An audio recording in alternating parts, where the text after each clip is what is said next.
How much time is remaining on the Democratic side?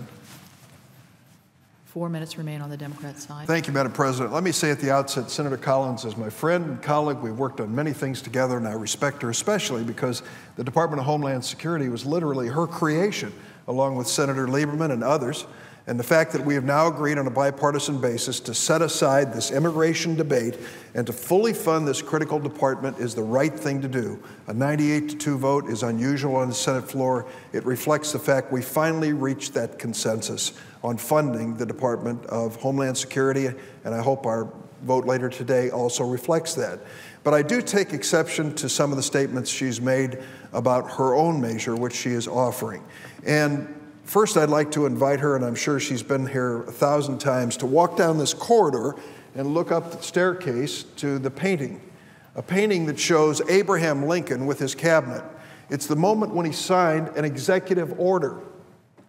President Lincoln signed an executive order, and with that executive order, 152 years ago, the Emancipation Proclamation freed 3 million slaves in the United States of America. Barack Obama is not the first president to issue an executive order, nor is he the first president to issue one which affects millions of people. Which president held the record for an executive order giving rights to 1.5 million immigrants in this country before Barack Obama? George Herbert Walker Bush. In fact, virtually every president since Eisenhower has issued an executive order relative to immigration.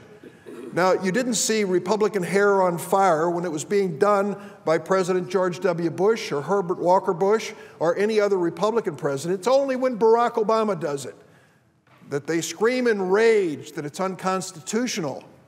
And yet, let's look at the argument that they are making.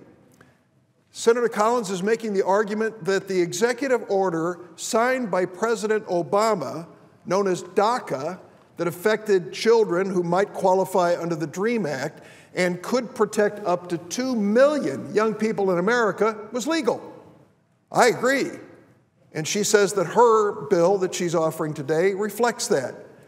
And then she says that 2 years later, when the president issued an executive order that could protect on a temporary basis up to 5 million, that was clearly unconstitutional. What's the difference? Well, it's a difference that the courts will have to try to resolve. And I'll tell you, I think we ought to think twice before we try to defund or repeal the president's executive orders of November 2014. President Obama makes it clear that if you're the parent of an American citizen child or a legal resident alien child, you have to come forward, pay a filing fee, submit your name for a criminal background check, and if you have a bad criminal record, you are gone. If your record clears and you have no criminal history to be concerned about, then you can work in the United States on a temporary basis for 2 years. That's it. It doesn't give you permanent citizenship or legal status beyond that. And isn't it better that our country be safe enough to know that these millions of people are no threat to us, where they live, who they work for? I think that makes sense. It's a shame Congress hasn't done it. We can still do it, and I hope we will. But the Collins approach, sadly, is going to deny that.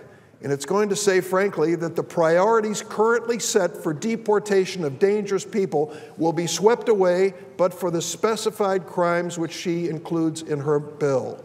I might tell you, the president's executive order already covers every one of those offenses, every one of those felonies. So she's not adding anything to the debate.